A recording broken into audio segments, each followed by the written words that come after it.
ኣብ ሓደ ወርሒ 3 ድሮን ናይ ኢትዮጵያ ምውዳቕ ማለት ዓብይ ነገር ስለ ዝኾነ እተለይ ሕዚ ከዓ ኣብ ወሳኒ ምዕራፍ ኣለና ወይ ተሓጂ ዘላ ገመድ በጢስና ከም ህዝቢ ክንቅፅል ኢና ወይ በታ ገመድ ተሓኒቕና ኣብ ዕንኒ ክንነብር ኢና ደንቀነ ብዛዕባ ኣጀንዳ ናይ ኣወል ስዒት ብዙሕ ንሰማዕ ኣለና እታ ፍረ ነጥቢ ድማ ባሕር እንተበለስቕ ዓሰብ እንተበለስቕ በቦቑሩ ብዓቕሊ ሰላም ፍትዋትን ክቡራትን ተኸታተልቲ በብዘለኹሞ ሰላም ጥዕና ረሃዋ እንዳተመንኹልኩም ኣብ ናይ ሎምዓንቲ መደብና ድማ ኣብ ማሕበራዊ ሚድያ ኣዝዮም ኣዘረብቲ ዛዕባታትን ኮታስ ኣብ ቀርኒ ኣፍሪካ ኣብ ኤርትራ ትግራይ ኢትዮጵያን ዘለዎ ህልው ኩነታትን ኣብ መላእ ዓለም ዘሎ ሓደሽን ትኩሳት ሓበሬታታትን ሒዘልኩም ቀሪበ ኣለኹ ነዚ ቻናል ሰብስክራይብ ብምግባር 1000 ክበፅሕ ንግብሮ ክቡራትን ፍትዋትን ተኸታተልቲ ነዚ ቪድዮ ድማ ናብ ብዙሕ ሰብ መንታን ክባፅሕ ላይክ ብምግባር ጀምሩለይ ናብ መደብዳ ክብለኩም ይሕዋት ዝኾነ እዚ ጥራሕ ኣይኮነን ሰራዊት ሱዳን እናበርትዐ ይኸድ ስለ ዘሎ ላዕለዋይ ኣዛዚ ናይ RSF ኢድ ሂብሎ እዚ እውን ኣረጋጊፅናዮ ኢና ስኢሉ ማሕበራዊ ሚድያ ስለተለጠፈ ኣይነቕርብን ንሕና ኣረጋጊፅና ካብኣ እያ ፋሕቲርና ረኺብና ኢና ነቕርብ ትክክል እዩ ብጣዕሚ ተኣማኒ የማናይ ኢድ ዝበሃል ናይ RSF ዝነበረ ከም ምዃኑ እዚ ኣዛዚ ሕሚቲ ብጣዕሚ ካብ ዝተኣማመነሎም ኣባላት ሰራዊቱ ኣዘዝቲ ሰራዊት ሓደ ከም ምዃኑ ተነጊሩ ኣሎ ኣብ ክልል ዳማዚን ዝበሃል እዩ ምክትል ኣዛዚ ኮር እዩ ነይሩ ግን ልክዕ ከም ናይ ኮራት ኣዘዝቲ ከም ናይ ኣርምታት ኣዘዝቲ ዝቆፅሮ ዝነበረ እዩ ኮማንደር ኣደም ኣሕመድ እዩ ዝበሃል ኮማንደር ኣደም ኣሕመድ እዚ ትሪእዎ ዘለኹም እዩ ብጣዕሚ ዝተኣማመነሉ እዩ ነይሩ እዮም ዝብልዎ እና ኢድ ሂብሎ ኣብ ሰሙን እዚ ማለት እዩ ቅድሚ 3 መዓልቲ ኢድ ሂቡ እዚ መራሒ ፅዕንቶ ፈጣሪ ከም ዝነበረ ዋላ ፖለቲካሊ እውን ፖለቲካዊ ርድኢቱ ናይ ሚሊተሪ ርድኢቱ ጥራሕቲ ኣይኮነ ፖለቲካዊ ርድኢቱ እውን ብጣዕሚ ስለ ዝተኣማመነሉ እዩ ዘማኽሮ ነይሩ ኦፕሬሽናት ክካየዱ ከለዉ ካብቶም ላዕለዎት ኣዘዝቲ ዝብሎም ብላዕሊ ብጣዕሚ ነዚ ይሰምዕ ከም ዝነበረ እውን ይገልፅ ናይ ዓረብ ሚድያታት እውን መዘራረብ ኮይኑ ከም ዝቐነየ ኣብ ውሽጢ ሰራዊት ሕሚቲ ነንባዕሎም ብኸባቢ ብፖርት ሱዳን ገፂኹም ንስኹም የበዳንኹም በዝላዕላ ኢኹም ንስኹም የበዳንኹም ዓይነት ናይ ከባቢ ናይ ብሄረሰብ ማለት እዩ ናይ ብሄረሰብ ዓይነት ንሕና ብሄረሰብ እንብሎ ኮማ ዓይነት ጎነፅ ከም ዝተፈጠረ ኣዘዝቲ ከምዚ ዝበሉ ኣዘዝቲ ኢዶም ናብ ሰራዊት ሱዳን መሃቦም ጥራሕ እንተይኮነ ተራ ሰራዊት እውን ይብተኖ ከም ዘሎ ይግለፅ ኣሎ እዚ ዝብተኖ ዘሎ ሰራዊት ንዕኡ ጥራሕ ኣይኮነን ተሓሳሲብዎ ንኢትዮጵያ እውን ብጣዕሚ ስለ ዘተሓሳሰባ ወይለይ ክንዲዚ ክፍጠር ዲ ተባሂሉ ኣዘዝቲ ሰራዊት ኢትዮጵያ ናብ ናይ ሕሚቲ ካምፕታት ከይዶም ኣብ ብፍላይ ኣብ ናይ ቤንሻንጉል ከባቢ ኣዘዝቲ ሰራዊት ኢትዮጵያ ከይዶም ከጠናኽሩ ክብሉ ምስ እውን ክመኽሩ ከም ዝመከሩ ሰራዊት ኢትዮጵያ እውን መናእሰይ ስልጢኑ ይህቦ ከም ዘሎ ብደንቢ እስካዕ መወዳእታ ከም ዝሕግዞ ናይ ዩናይትድ ዓረብ ኤምሬትስ ድፊኢት ሕዚ እውን ይቕፅል ከም ዘሎ እዚኣቶም ይገልፁ እዚዩ ፍራስትሬሽን ምስ ተፈጠረ ሰራዊት ይብተኖ ከም ዘሎ ሓደ ኣዛዚ እውን ናብ ስዑድ ዓረብ ከይዱ እዩ ዝሓለፈ ባይዘወይ እዚኦም ግበሩ ከለዉ ብጣዕሚ ፍራስትሬሽን ስለ ዝተፈጠረ ምብትታን ስለ ዝተፈጠረ ኣብቲ ናይ ሱዳን ተቃወምቲ ናይ ሕሚቲ RSF ዝበሃሉ ኢትዮጵያ ብጣዕሚ ኣተሓሳሲብዋ ከም ዘሎ ይረአ ኣሎ ኣተሓሳሲብዋ ክንብል ከለና ቁፅሪ ሓደ ሱዳን ኣብቲ ፅምዶ ዘላ ኣካል እያ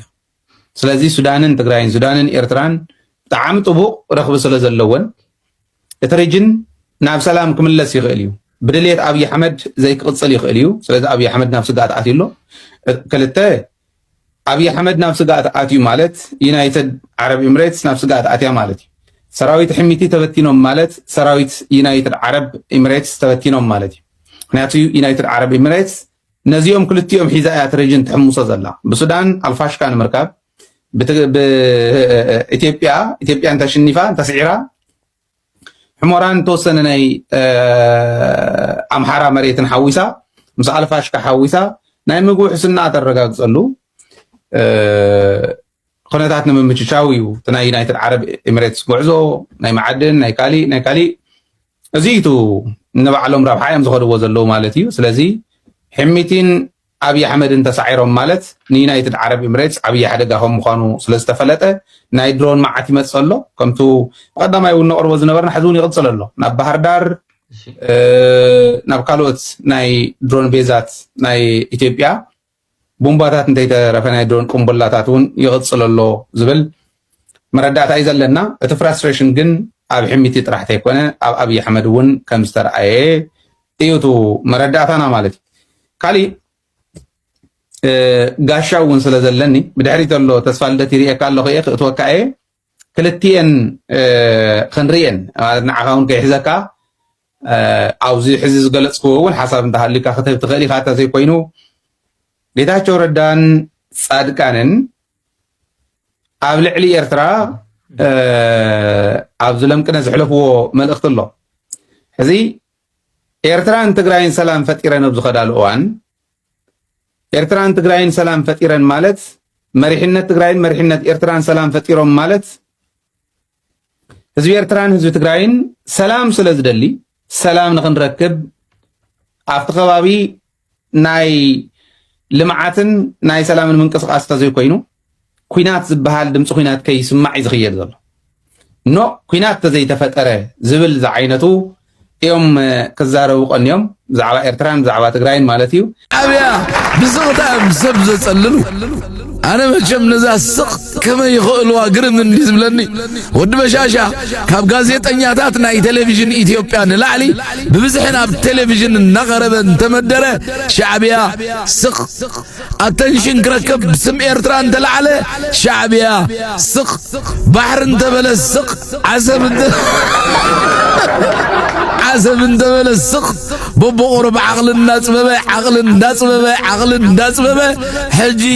ጨርቁ ደርቢው ከም ቆልዓ ጎደና ንዑራስ ብራስ ምባል ተሪፋቶ ነህት ዕሸል በሻሻ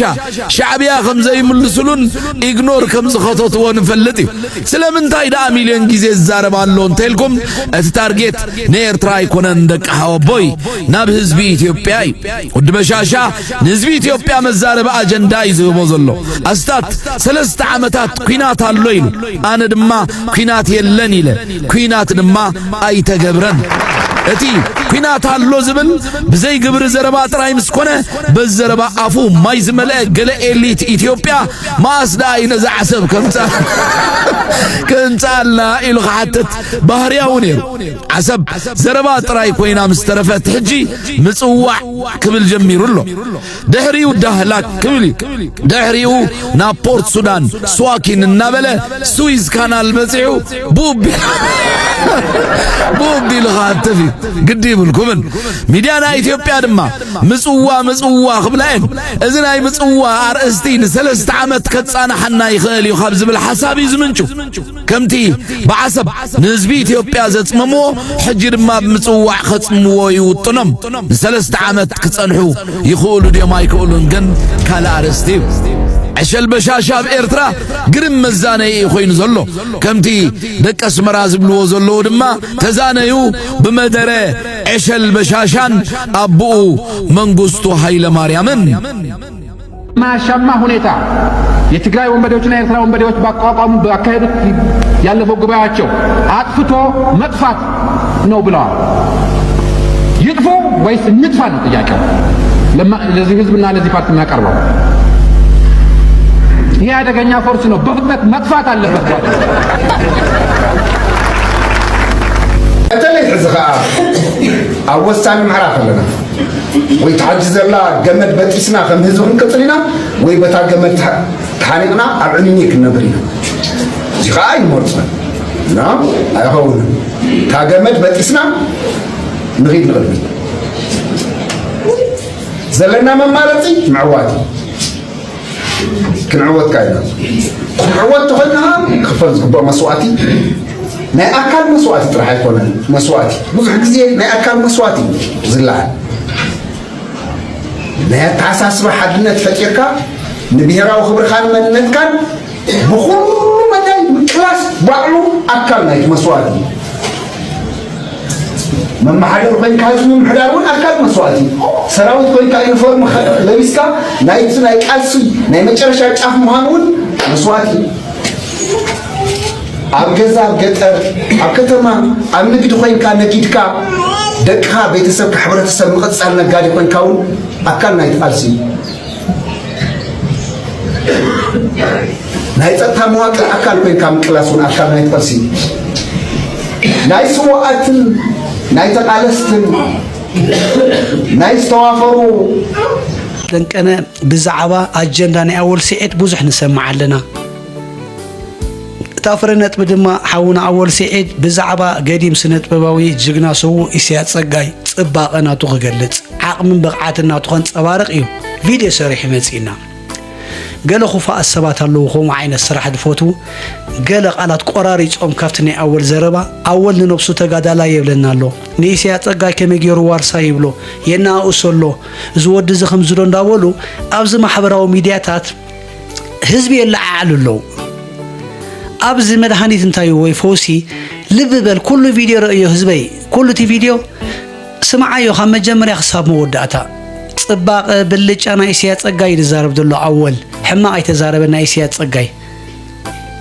إسيات سقاي كوخب 94 عامة مرت ممهري علي أبوي مالت أنتم أبغوني بلسجنا قيمكم نبلسجنا تدقفوا زلهم تجاربن كابزيك تمارو يقبلكم سبحان نقول نوعدكم كوالعكم مخانو جلس قوين لهم جزاتكم من مريتكم من دحد أزوصل قوينو ويدما قرارسو نخالي زبو قوينو انت ايو كابزي بلا علي كقبركم زخير كابزين علي بدل كابزين علي دفعي ابعدي تقراي كلي يخدن سلازي ابقول نوخينكم تقالسوا زدكم سوات كتحاسبوا يزقبكم مالتي كم ارم ثلاثه حادي أوزو خاوي وردا أوفلان وردا فورم نكاوي ناي رأي أمريكا نازلنا بزقت أمي تمالي مرشا بورك إثيوبيا زوز بقرن سلف تعاملنا نخوننا راح يوز تعاملنا نخونك أرسو كما أرم سلاسي حاري ونياتهم مريتنا رسنا تحزنا لو أنا مريت كاب مرشا بورد مرت أو وجه خون ملعا ناي تجارب مانت مهان ترسي مريت ما ترسيعو بشرح بوليتيكا 4 كيلو مريتنا حزبنا كمزع باينه فكرن كم سلاسي حاري حزبون استوسنا مرشا بورد باس شوكاي رمز إسرائيل بعثوا ويكاس عن كتن ساعات رمز غيرو لهذا تقرأ يفاد هذا غيرو كم سراويت ويقع كم أهارو أرم سلاسن حادث سلاليعة زين قبل مهنا لافلتنا حزبون من تهزين أو إن من تعد من مريتنا تقرص مريت يلان كم أرمنا أين فكرن كم تقرأون زي أي فكرن كم من تقرأون زي فكرن سلازي حزبون هنا نقالس لمانتنا لمريتنا لحدنا سلازي هنا استوسنا ووساني 4 كيلو توسين زمصنا وساني فسمين أبدن مريتنا دنبرنا نفلتنا وانا مقاسنا